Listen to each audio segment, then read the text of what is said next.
ನಮಸ್ಕಾರ. ನಾವು ಎಷ್ಟೊಂದು ಸಲ ನಮ್ಮನ್ನು ನಾವೇ ಕೇಳ್ಕೊಂಡಿರ್ತೀವಿ. ನನ್ನ ದೇಹಕ್ಕೆ ಎಷ್ಟು ನೀರು ಬೇಕಾಗುತ್ತೆ?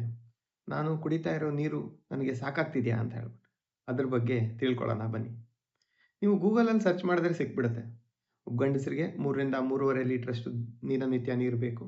ಹೆಂಗಸರಿಗೆ 2.5 ರಿಂದ 3 ಲೀಟರಷ್ಟು ನೀರು ದೇಹಕ್ಕೆ ಬೇಕು ಅಂತ ಹೇಳ್ಬಿಟ್ಟು. ಬಟ್ ಅದನ್ನು ಆ ದಿನದಲ್ಲಿ ಹೇಗೆ ಕುಡಿಯೋದು? ಒಂದೇ ಸಲಕ್ಕೆ 1 ಲೀಟರ್ ಕುಡಿದ್ಬಿಟ್ಟು ಆಮೇಲೆ 5 ಅವರ್ ಗ್ಯಾಪ್ ಕೊಟ್ಟು ಕುಡಿಯೋದಾ? ಅಲ್ಲ.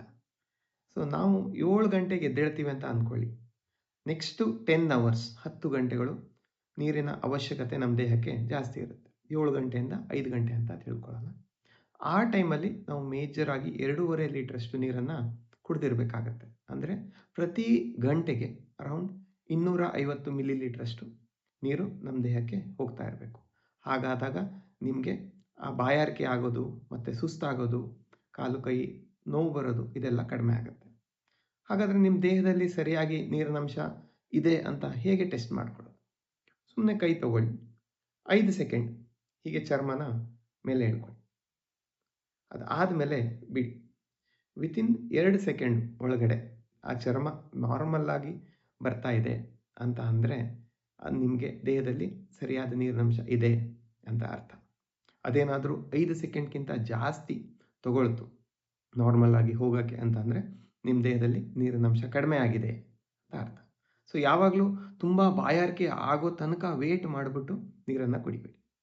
ಇನ್ನು ನಾನು ಯೂರಾಲಜಿ OPDನಲ್ಲಿ ನಾನು ರೆಗ್ಯುಲರ್ ಆಗಿ ನೋಡ್ತಾ ಇರೋ ಪೇಷಂಟ್ಸ್ ಅಂದರೆ ಕಿಡ್ನಿ ಸ್ಟೋನ್ಸ್ ಇರೋ ಪೇಷಂಟ್ಸು ಮತ್ತು ಪ್ರಾಸ್ಟೇಟ್ ಇರೋಂಥ ಪೇಷಂಟ್ಸು. ಸೊ ಇಬ್ಬರೂ ಸೇಮ್ ಕ್ವೆಶ್ಚನ್ ಕೇಳ್ತಾರೆ. ಡಾಕ್ಟ್ರೇ, ನಾನು ಎಷ್ಟು ನೀರು ಕುಡಿಯಬೇಕು? No size fits all.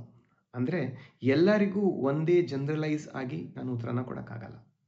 ಈಗ ಒಬ್ಬ ಮಧ್ಯವಯಸ್ಕ ಪೇಷಂಟ್ಗೆ ನಾನು ಎಷ್ಟು ನೀರು ಕುಡಿಬೇಕು ಅಂತ ಕೇಳಿದ್ರೆ, ನಾವು ಕಿಡ್ನಿ ಸ್ಟೋನ್ಸ್ ಇರೋರಿಗೆ ಏನು ಹೇಳ್ತೀವಿ ಅಂತ ಅಂದರೆ, ನೀವು ಎಷ್ಟು ನೀರು ಕುಡಿತೀರಾ ಅನ್ನೋದಕ್ಕಿಂತ ನಿಮ್ಮ ದೇಹದಿಂದ ಮೂತ್ರವಾಗಿ ಎಷ್ಟು ನೀರು ಹೊರಗೆ ಹೋಗ್ತಾ ಇದೆ ಅನ್ನೋದು ಇಂಪಾರ್ಟೆಂಟು ಅಂತ ಹೇಳ್ತೀವಿ. ಅಂದರೆ ಪ್ರತಿನಿತ್ಯ 2 ಲೀಟರ್ನಷ್ಟು ಮೂತ್ರ ಹೊರಗಡೆ ಹೋಗ್ತಾ ಇದೆ ಅಂತ ಅಂದರೆ ನಿಮ್ಮ ಕಿಡ್ನಿನಲ್ಲಿ ಫಿಲ್ಟ್ರೇಷನ್ ಪ್ರಾಸೆಸ್ ಚೆನ್ನಾಗಿ ಆಗ್ತಾ ಇದೆ ಮತ್ತು ಸ್ಟೋನ್ಸ್ ಆಗೋ ಸಾಧ್ಯತೆಗಳು ಕಡಿಮೆ ಅಂತ ಹೇಳ್ತೀವಿ. ಇನ್ನು ಪ್ರಾಸ್ಟೇಟ್ ಇರೋಂಥ ತೊಂದರೆ ಇರುವಂಥವರು ಕೇಳ್ತಾರೆ, ನಾನು ಎಷ್ಟು ನೀರು ಕುಡಿಬೇಕು? ಜಾಸ್ತಿ ನೀರು ಕುಡಿದ್ರೆ ನನಗೆ ಒಳ್ಳೆಯದಲ್ವಾ ಅಂತ. ಅದು ತಪ್ಪು. ಪ್ರಾಸ್ಟೇಟ್ ತೊಂದರೆ ಇರುವಂಥವರು ಹಗಲು ಹೊತ್ತಿನಲ್ಲಿ ನಿಮಗೆ ಬಾಯಾರಿಕೆ ಆದಾಗ ಅಥವಾ ಬೇಕಾದಷ್ಟು ನೀರು ಕುಡೀರಿ. ಬಟ್ ಸಂಜೆ 7 ಗಂಟೆ ಮೇಲೆ ನಿಮ್ಮನ್ನು ನೀರಿನ ಪ್ರಮಾಣ ಏನು ತಗೋತೀರೋ ಅದನ್ನು ಕಡಿಮೆ ಮಾಡಿಬಿಡ್ಬೇಕಾಗತ್ತೆ. ಯೂಶ್ವಲಿ 50 ವರ್ಷ ದಾಟಿದ ಪ್ರತಿಯೊಬ್ಬರು ಇದನ್ನು ಫಾಲೋ ಮಾಡಿದ್ರೆ ಒಳ್ಳೆಯದು.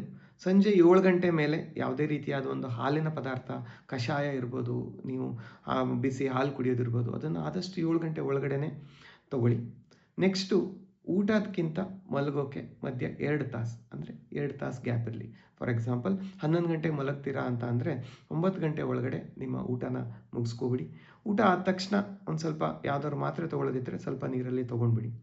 ಆ 9 ರಿಂದ 11 ಗಂಟೆ ತನಕ ಆ 2 ತಾಸು ಯಾವುದೇ ರೀತಿಯಾದ ಒಂದು ದ್ರವ ಆಹಾರನ ತಗೋಬೇಡಿ. ಇದರಿಂದ ರಾತ್ರಿ ನೀವು ಪದೇ ಪದೇ ಎದ್ದೇಳೋದು ಕಡಿಮೆ ಆಗುತ್ತೆ ಮತ್ತು ನಿಮಗೆ ನಿದ್ದೆ ಡಿಸ್ಟರ್ಬ್ ಆಗೋದನ್ನು ಕಡಿಮೆ ಆಗುತ್ತೆ.